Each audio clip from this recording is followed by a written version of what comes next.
It really doesn't get much easier than this. Hit it with some salt, an essential in almost every meal I cook throughout the day. Set it and forget it. This is actually gonna cut your cook time way down. That is perfect, look at that. Match made in heaven, quick, easy, and delicious. What's going on, guys? I am Michael Chernow, the founder of Seymour's and the co-founder of the Meatball Shop in New York City, and you are watching Essentials with Michael Chernow. I am so excited to be working with NEOU on some awesome, simple recipes that I use on a daily basis throughout my wellness journey. Today, we're gonna talk about something incredibly fun, incredibly delicious, and probably one of my favorite things to eat, steak. Who does not love a delicious piece of seared steak?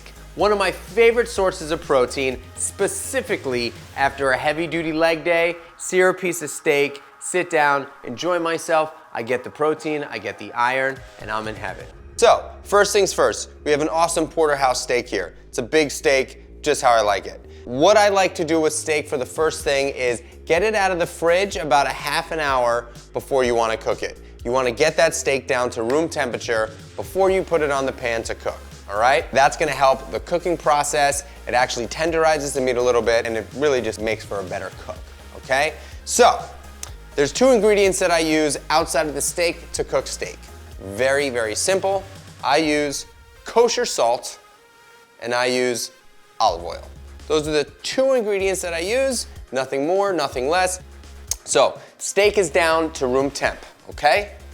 I've got a pan on the stovetop that I've actually preheated. So the number one most important piece of the puzzle to getting a delicious sear on a piece of meat is you have to make sure that the pan that you're cooking on is piping hot. Now, what we're gonna do, we're gonna do a little olive oil, and we are going to generously season this steak.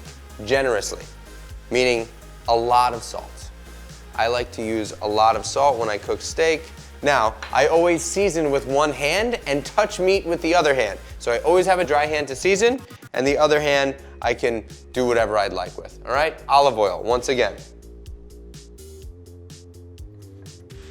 Salt to season.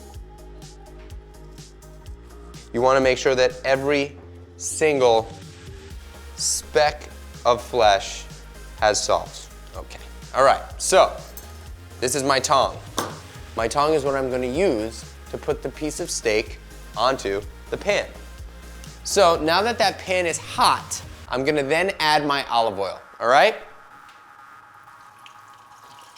And now you know that that pan is very hot because that olive oil immediately is smoking. I'm going to take this steak and I'm going to put it on the pan away from me.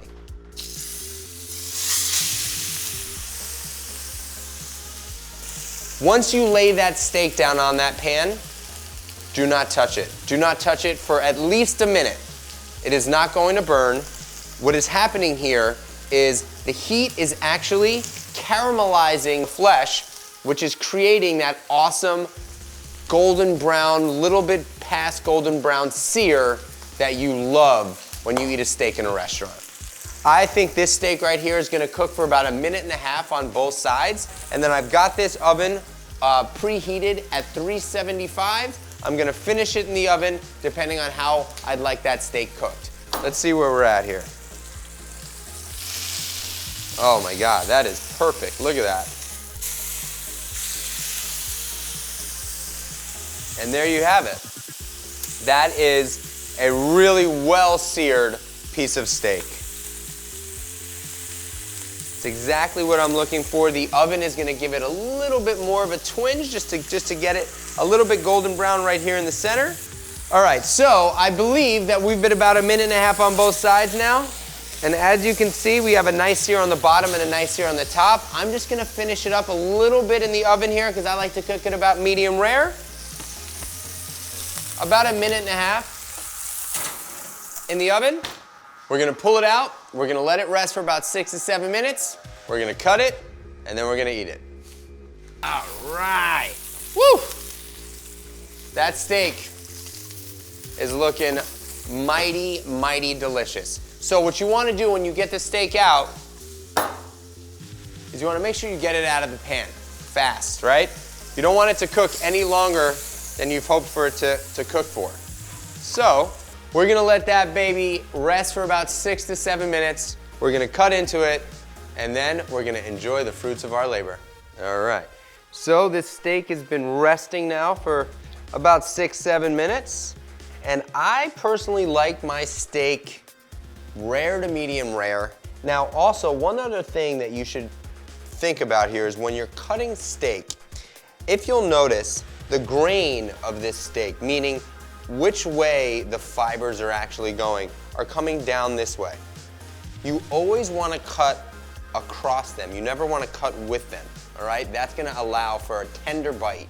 If you cut with them, it's going to be chewy. If you cut against them, it's going to be soft and tender, all right? So, here we go.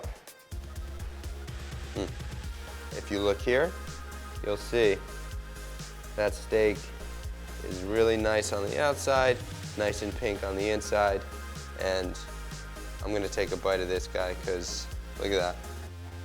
It's exactly how I like my steak cooked.